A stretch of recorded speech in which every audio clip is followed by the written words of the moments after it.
Hi, hi. Hello. Thank you for inviting me again. It was boring last time, so, thank you very much. Thank you, David. Today it will be a bit shorter talk, because it's not too fancy this time, not too many pictures and stuff. But it is also a bit more general about reef keeping, It is possibly a bit chaotic, so I will jump in and have some, pictures that you need to make up in your mind. But if you don't understand it, just ask directly, it's not a problem. I hope to have a bit more like question and answers afterwards, a bit more time. So I try to keep it short. This talk would be about general reef keeping, like the core of reef keeping, what we need to really now, think about when we keep an animal in the reef. Okay, so let's start it easy. We have first of all, in my opinion, we have a triangle in reef keeping, which is based on technology. We have the light. The light source is the energy for our reef, right? We have the filtration, which is both technology.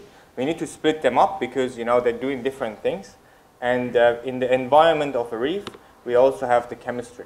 Okay, I'm talking about the environment because in pets keeping, for example, when we have a dog, it's quite easy for us because the environment the dog is living is the same environment we are living.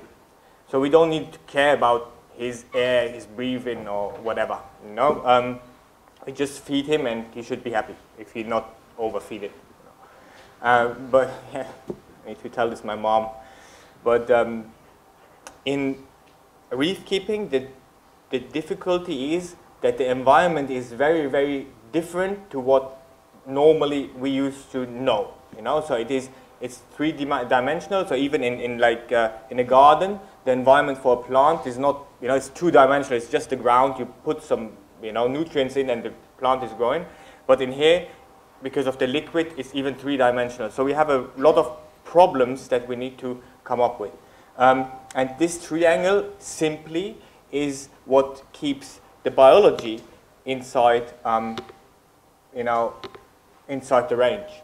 If you could imagine yourself, this would be a table, okay, with 3 legs, and we have a ball that is our animal on it, and you cut one leg just a bit, the ball is rolling to one side, So what we do in reef keeping all the time, in the past and in the present, is trying to balance this out, So when we're doing, for example, like in a chemical part, barling, we try to balance the chemicals out, so the ball is going in the middle again, where it should be, And when we do a change of bulbs, like the light bulbs, for example, T5, we try to get the light correct again, So, you will see one side is going down, and then you change the light. And the same is with the filtration. You need to know that 2 of these legs of the table have a really close relationship, is the chemistry and the filtration. They're working against each other. This is a big problem that we have and we need to solve. The light is something that, to be honest, we have solved already. We have 3 different kinds of illumination that works quite good.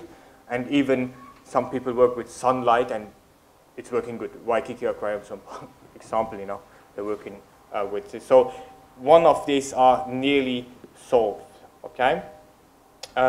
We'll talk a bit more about the chemistry in this speech. Maybe there's another one talking about the rest. But let's just go on. Maybe some of you remember the last speech I had. It was about ICP testing. And in the past, for the chemical part, this was what we measured out of the chemistry of a reef, okay? I mean, the 4.5%. This is all you know about the chemistry leg.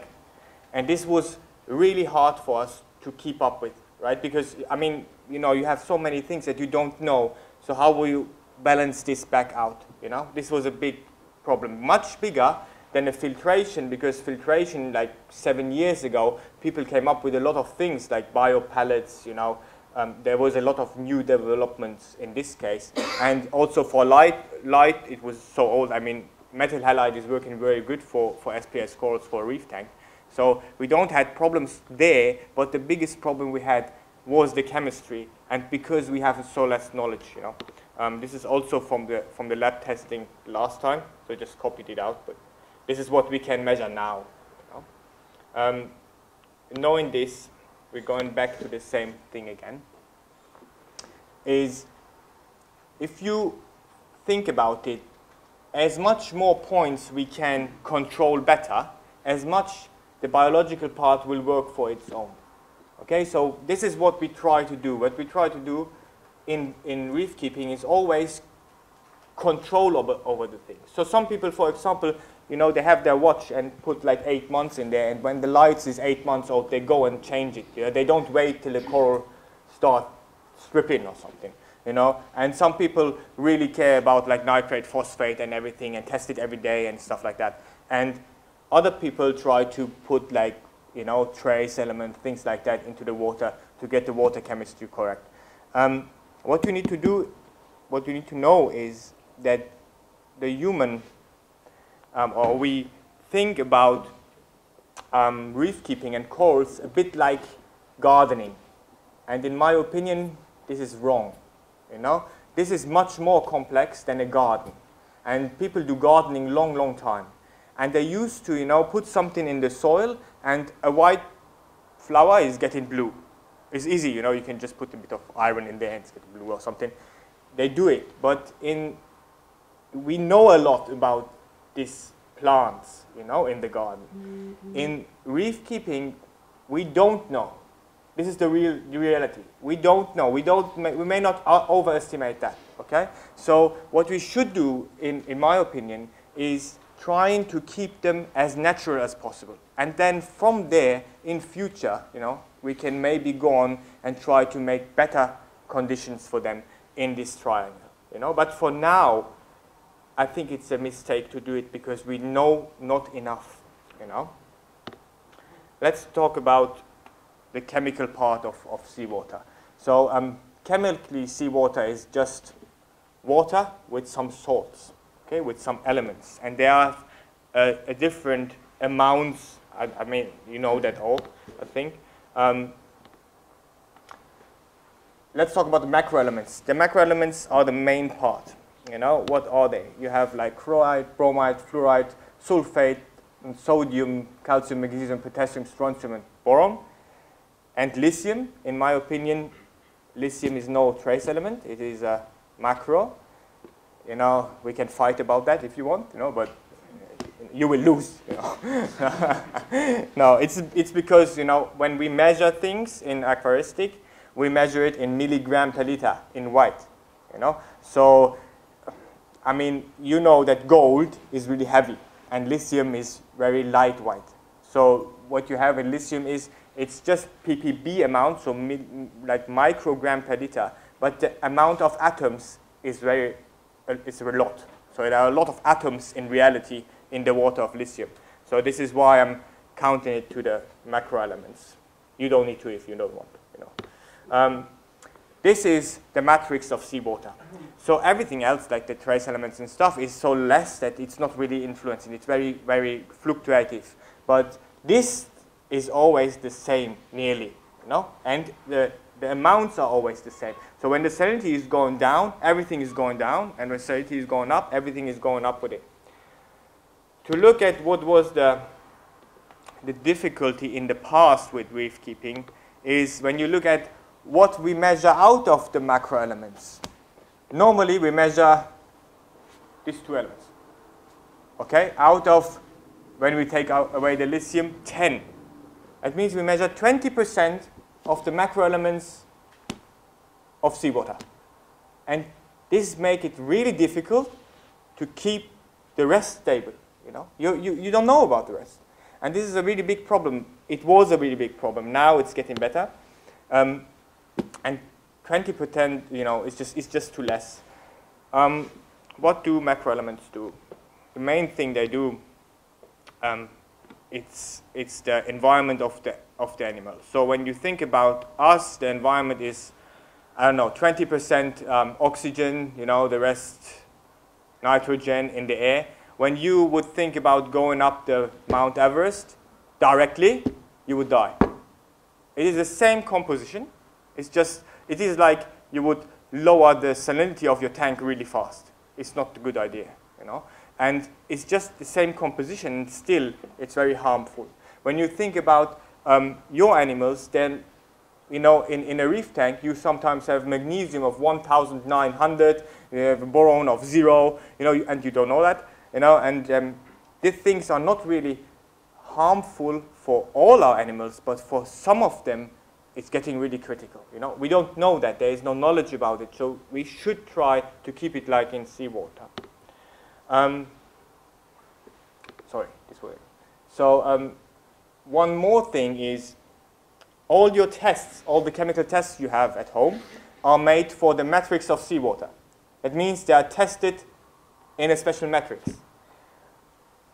What is a problem with that is when you measure, you have, for example, more boron in your water and you don't know it because, you know, you don't measure it, your KH test could be wrong because it's interfering. Okay? When you have magnesium, when you know the old magnesium tests, it was always like you measure the calcium first and then go on with magnesium, and then you know, take the calcium amount and minus the magnesium other way around, you know, like magnesium minus the calcium amount. So all these things are having, you know, they stick together, they have a relationship.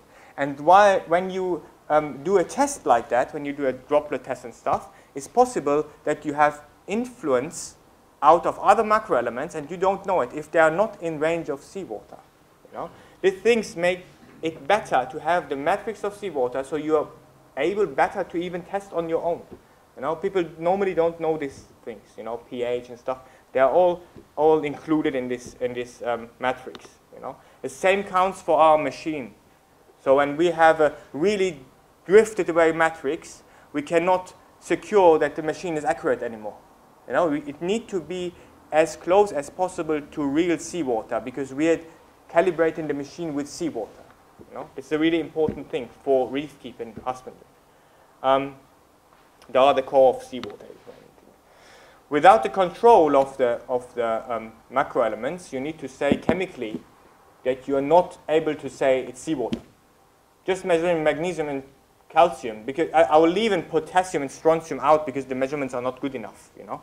But just about magnesium and calcium, you could end up with sodium chloride and magnesium and calcium, and you will not be able to detect if it's seawater or not. You don't know if it's potassium in, strontium in, or something else. And this is really often happening, you know. It's quite often, and it's called the ionic disbalance, you know, which is like maybe a bit overdone in the last years. You know, it's not too dangerous for the animals we keep in right now, but a lot of people are trying to keep more and, you know, really hard to keep animals, and they are, you know, they don't like this stuff, and they are hard to keep because of this stuff. You know? So if you are able to control it better, you can go on and keep like more animals and better condition. You know. Let's talk about the trace elements for a short. What are trace elements? Trace elements are everything else that is seawater. Nickel, iodine, molybdenum, you know, there is everything in seawater. So everything in small amounts is a trace element. A lot of people would say, you know, oh, Ehsan, you know, you're having this machine and you're testing it and nobody needs it. You know, why do I want to know what is beryllium in my water? I don't care about beryllium, you know, it can be in my water or not, you know, or tungsten or lanthanum or whatever. The problem with that is that, you know, we don't know what they're doing to animals, okay?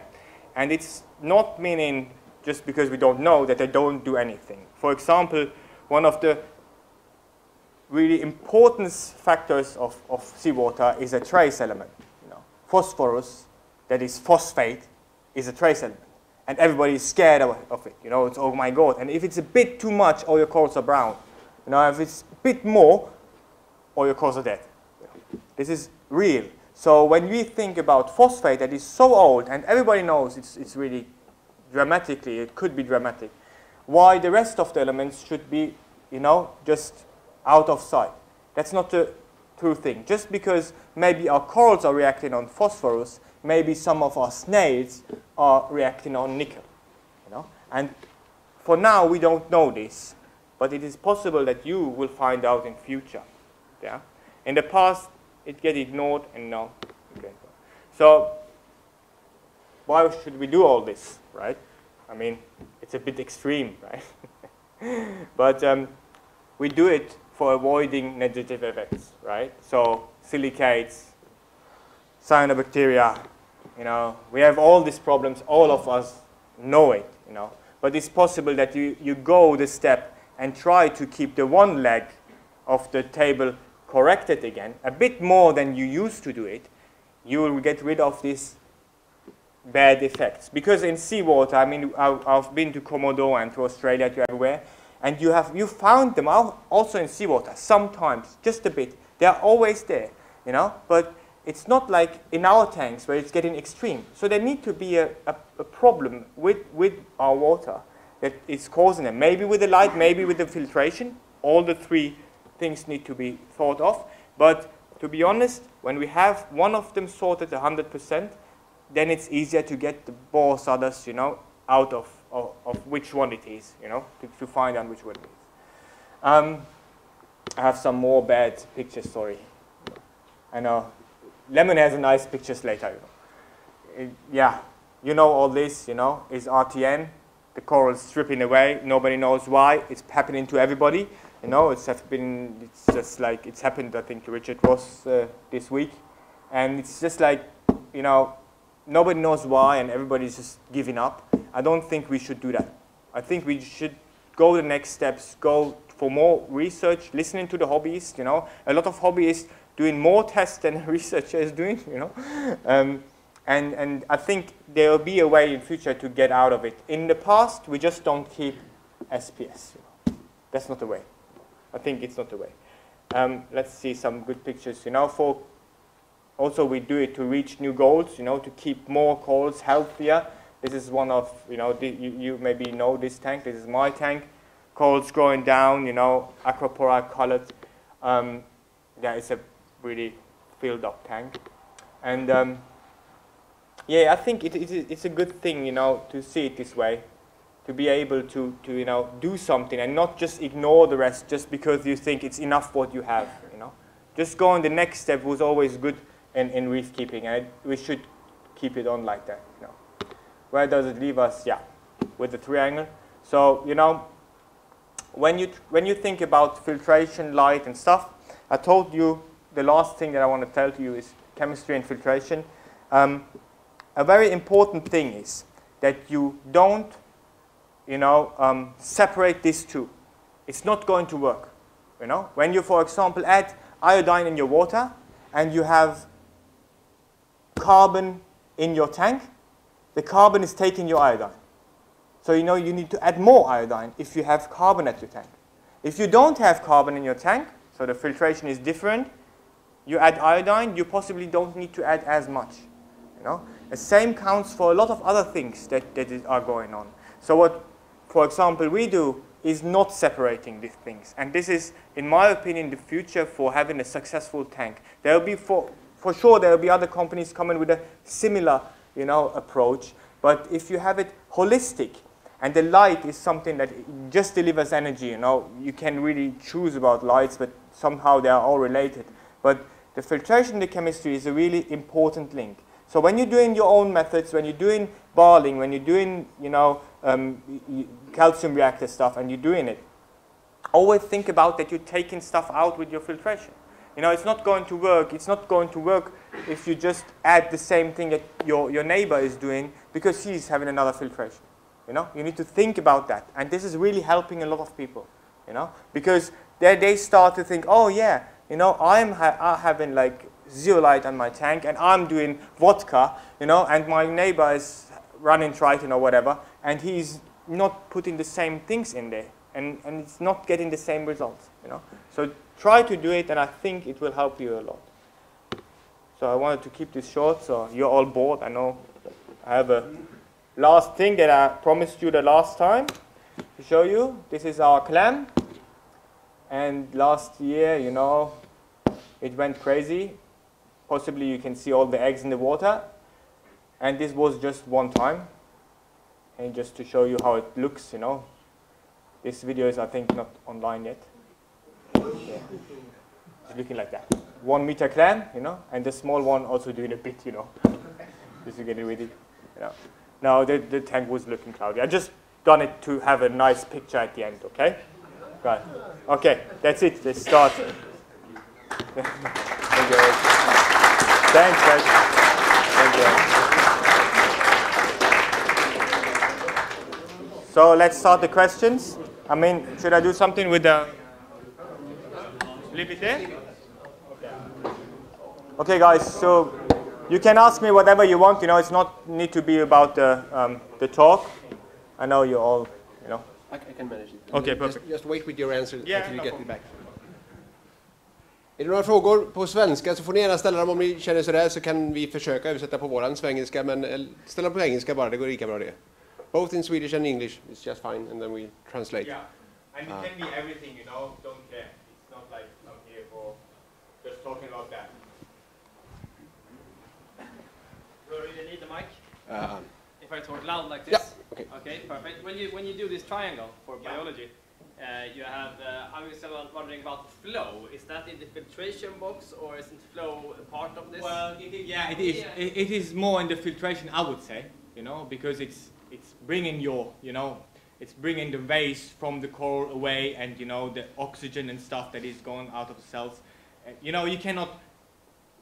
This is very simple, right, with the triangle, but you know, it's helping the people to understand what the environment is made of. You know, you're right. You know, there is feeding also. You know, it's from outside feeding and stuff, but there are more the smaller parts because they are related to the biology you keep. That means, you know, when you have like a fish only fish, one fish only. You know, it's very different about the flow and feeding than you have a really reef tank. Really big, like my tank, you know. So these are still things that are very, very important. You're absolutely right, but you cannot put them perfectly into the triangle, you know. But they are somewhere in the middle. The triangle is still standing for me, you know. This is like, I mean, when the table is having 5 legs, you know, you get a problem with it, you know. Make it understandable, you know. Yeah, it's about that. You know? Don't take it too. Just take it as a picture, as a you know, as a picture that you have in your mind. That's better. No, it's not a scientific thing. Like, you know. Yes. Are you investigating, like, for example, calcium? We know that why it's consumed in certain processes. Are you investigating other elements if they are used for being consumed? Yeah, well, you know, the consumption or the depletion, you know, you don't know, but sometimes the coral is taking it, or, you know, it's just gone because of, you know, depletion, or, you know, taking the filter or something. But the consumption on a lot of things is really high. You know, we have like 4 elements that are, you're losing them. You know, you're really losing them, like iodine. You know, it's way faster than we thought before. Like in the past, we would lose it. It's mega fast. It's just like in one day you lose all of it. And you have like zinc, you have manganese that you lose nearly directly. We cannot even measure it in our own tank. When you put it in, after like half an hour, it's gone. You know, where it's gone, we don't know yet. You know, there you need to sit down and do a real researcher. You know, real scientists put it on there, and you will do it for, I don't know, 5 months, and then write an article about it. But we know that it's gone. So it's possible that, you know, it's consumed. So refilling it is not really harmful when it's not there. You know, it's not depositing somewhere or something and exploding or something. You have it and you add it. You have strontium in a really big amount, and people know it from before because they, you know, they put strontium just like that into the tank and it looks somehow better, you know. And it is consumed. We know that now. You can measure it perfectly. Strontium is one of the best measurable elements with us. You know. You have boron that is in some tanks just gone that from the macroelements. And lithium also leaves the tank somehow, you know, so you have a depletion. And in the past, the water change have been a good way to, you know, sometimes to get, you know, rid of this problem, but it will not help forever. The problem is you have not enough control of the salt to get it this way in, you know. So the people started to do the calcium, you know, and create methods to add calcium, magnesium, and it's gone up and up and up, and that's quite a good thing. In my opinion, it's a good thing, you know, it's a scientific thing. It's, even if you do it anecdotal, you know, even if you just look at your animals and put the strontium in, it is okay, you know. Just to be sure that you're not overdosing it, you know, a test was really nice, and this is why we have done it. Thank you. I hope it helps you. I have a question about iron, because it's, at least in the ocean perspective, iron really contributes to the production. And I was thinking about the algae, if you have a problem with that. Have you thought about fixing the iron? Yeah, the problem we have with the iron is in seawater it is so low that the lower detection limit of our machine is not coming there. It's mega low, you know, it's PPT amounts.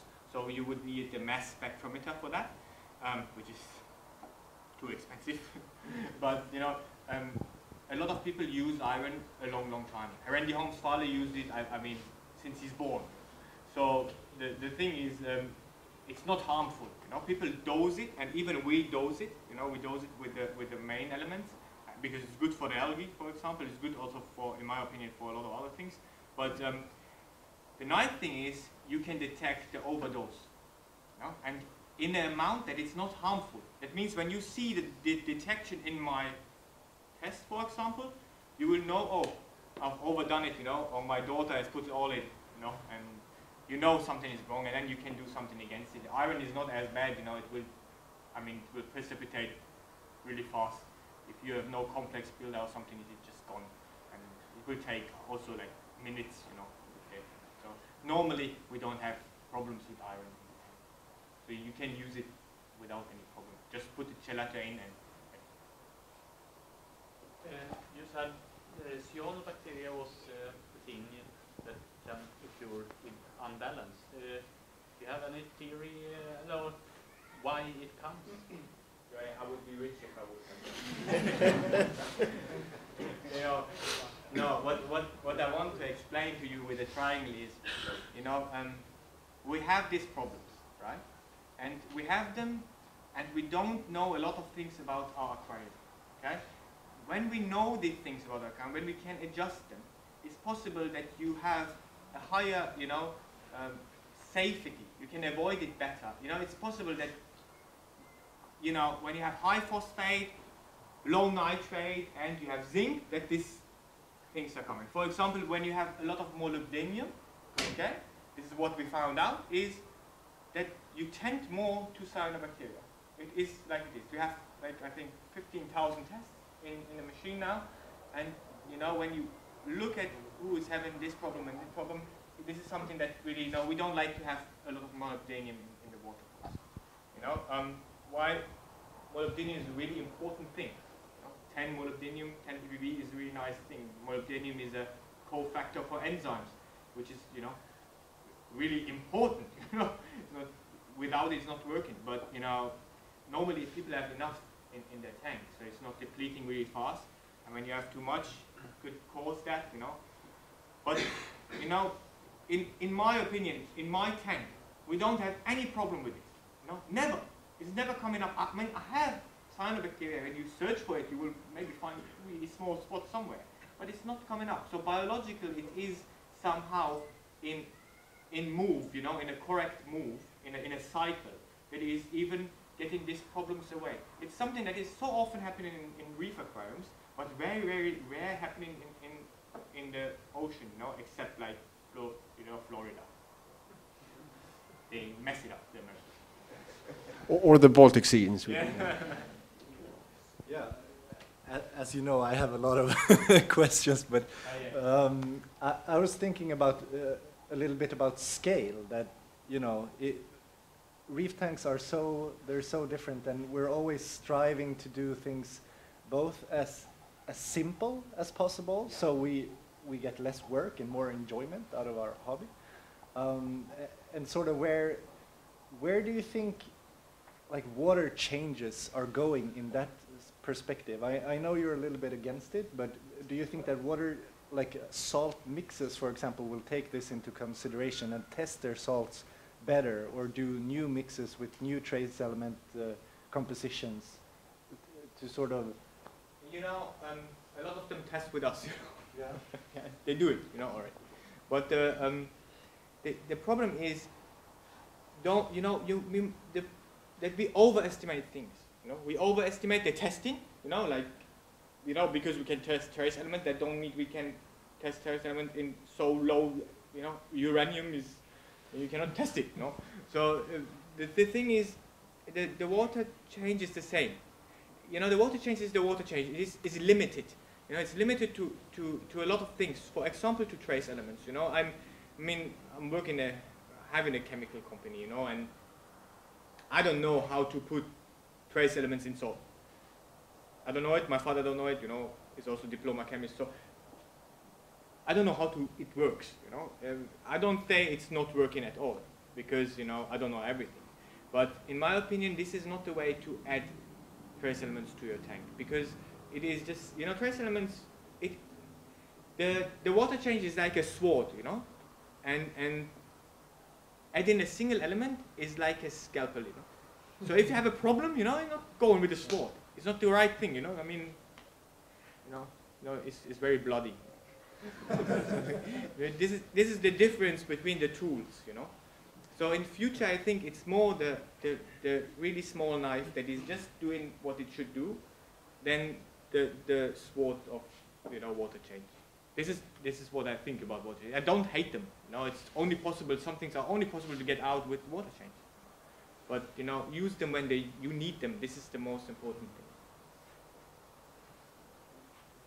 thing. I have a question about when you do the testing. For example, when depletion of trace elements, do you have any calculation of type of bioload and amount of bioload in the tanks where the testing is done on the trace elements that is loose, that is depleting? You are doing the testing on the tanks when you're losing magnesium or whatever. Yeah. But with the tanks you are testing, do you have them rated or scaled in concerning what type of bioload and what amounts of bioload you are testing the tanks for depletion of the trace elements? You cannot do that. I try to understand. Not possibly not 100%. Okay, if you can try it again. Yeah, I'll try it. You know, if I tried it again, when it's wrong, just tell me if you not meant it right there. You know, we have when you're going for reef keeping husbandry in the research sector, you have a lot of problems. You know, and one problem is that people don't want me to tell them what animals they buy. They want to buy them or no. Okay, so it is about the animals in the tank. This is the main thing for the guy that is in, you know, reef keeper in a public or at home. So this is something that is always an X in this, you know, calculation. We don't know it. What you also have is the one part of the triangle which is filtration. It's also an X, you know, because people have a lot of ways to filter the tanks. And you know them all, you know. Some of them do vodka, some of them do vodka and biopellets or without biopellets and, you know, zeolite and whatever. So this is also X, you know. This is something that we don't know where our stuff will go. This is the main problem when you have a solution to add. You know? So what we have done is we fixed one of the X's. We said for us, when we sell a product, we don't want to have one of these X's, so the filter is fixed. So for a filter that I have, like, you know, algae and carbon in a special amount and phosphate remover in a special amount that is known, and a skimmer, we know the depletion of, for example, iodine. We can test it, you know, we test it for the filter. You will never do that for the tank with the animals in there. This is not going to work because you don't know which color we'll need. And I tried that, and my father said, "You are an idiot.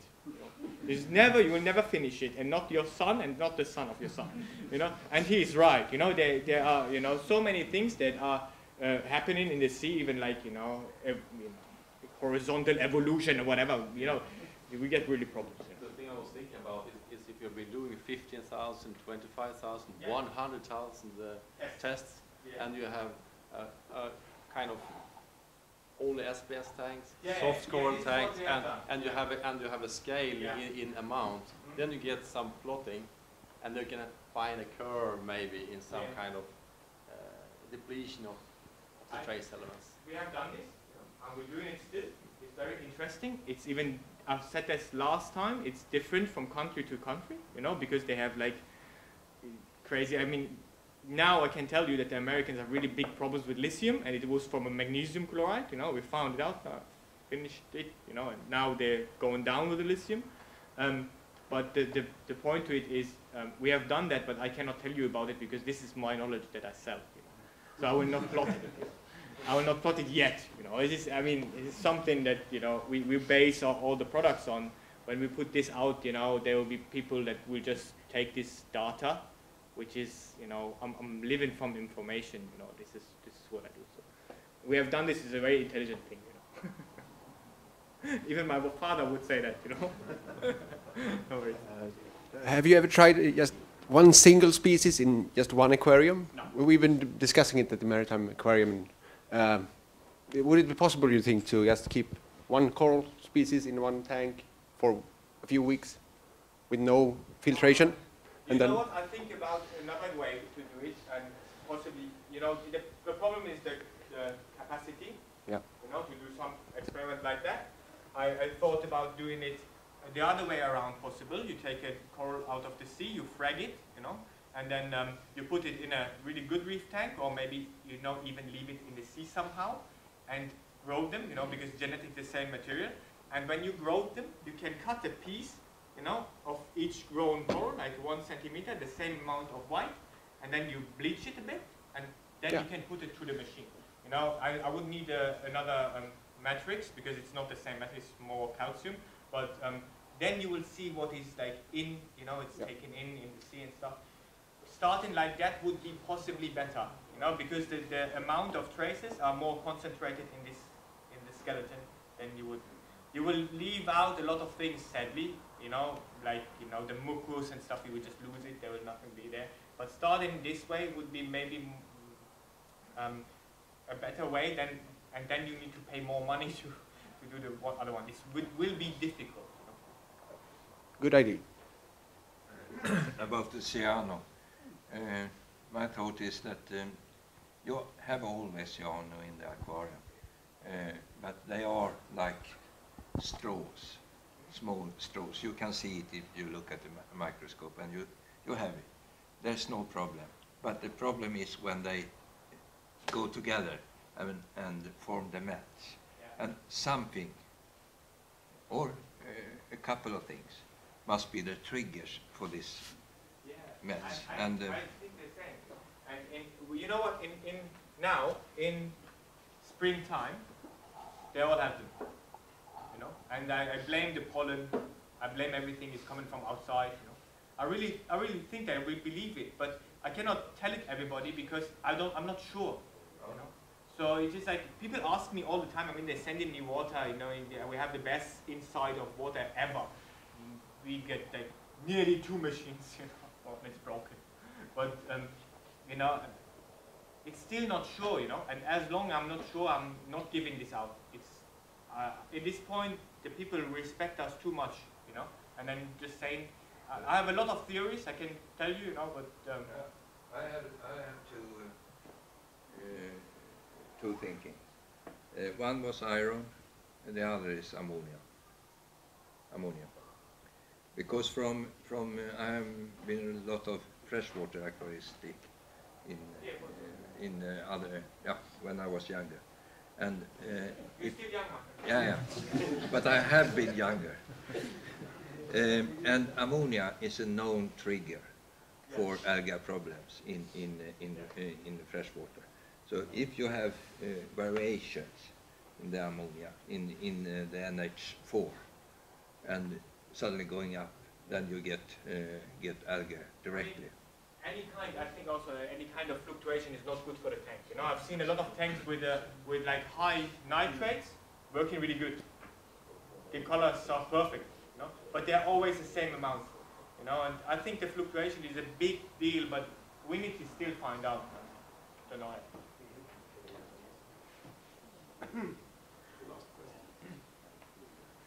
So, yeah. Maybe better take it in Swedish. Fluorine, or what's fluoride. What happens if you have a lack of fluoride in the tank? I know it's essential for the teeth in fishes, for instance, and for us too. But are there other animals that need it?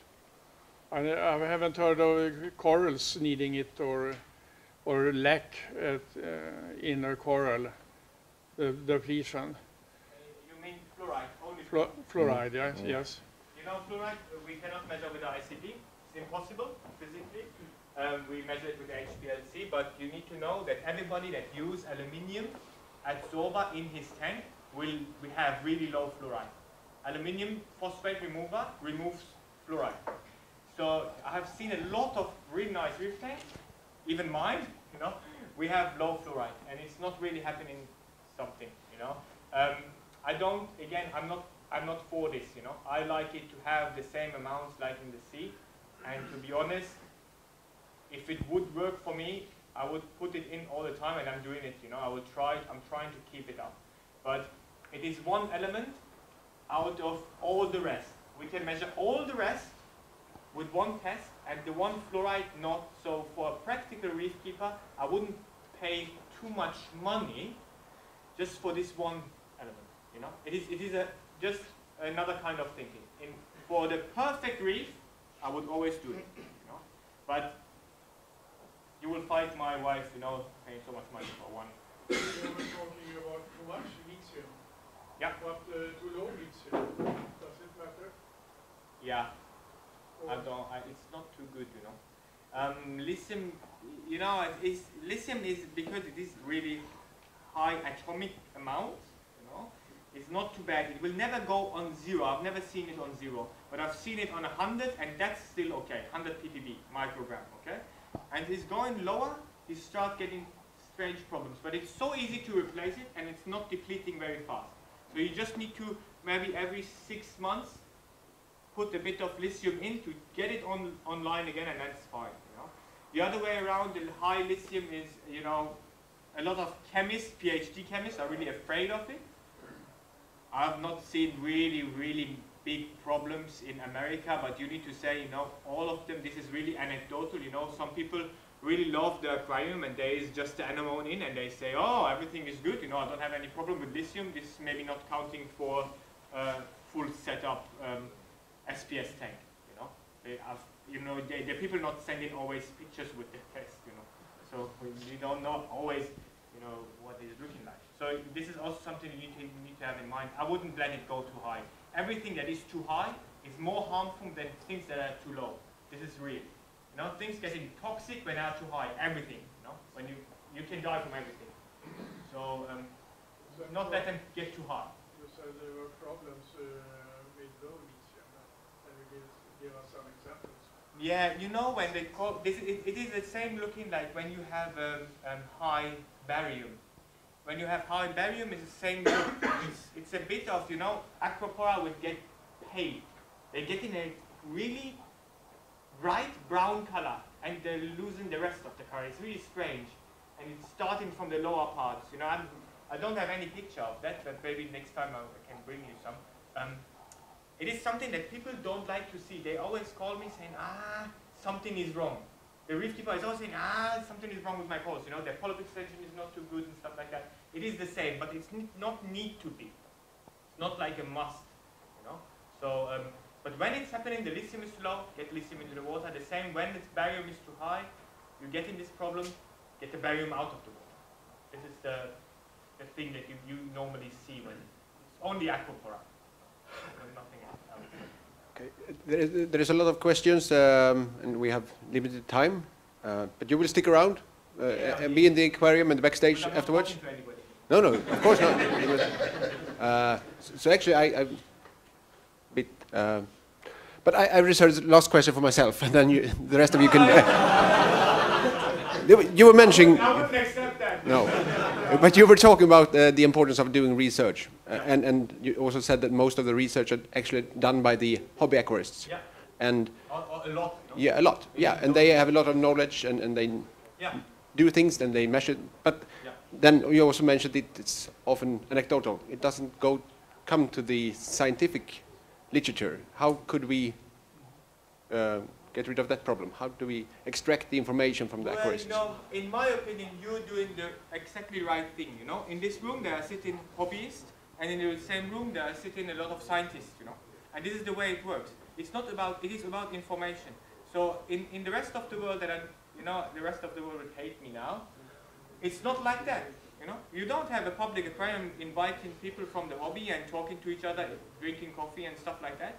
It is, and we all do it anecdotal. Even, to be honest, I'm measuring it scientifically, but the information is still a bit anecdotal. You know, all information is somehow anecdotal. So when you have 20 people sitting here and telling Lasse, yeah, my ammonium was high, and I have cyanobacteria, and Lasse is going there and saying, okay, maybe this is a hint, and I'm going now and taking 10 of my aquariums because he's a technical geek, and put in, ammonia and it's different amount, and then it's getting a bit more scientific, and then you start to write the article, and it is a scientific article. You know, at the end, all we have done is anecdotal, because my machine wouldn't sit there if not somebody would have said, oh yeah, maybe you think about barium, or you think about lithium.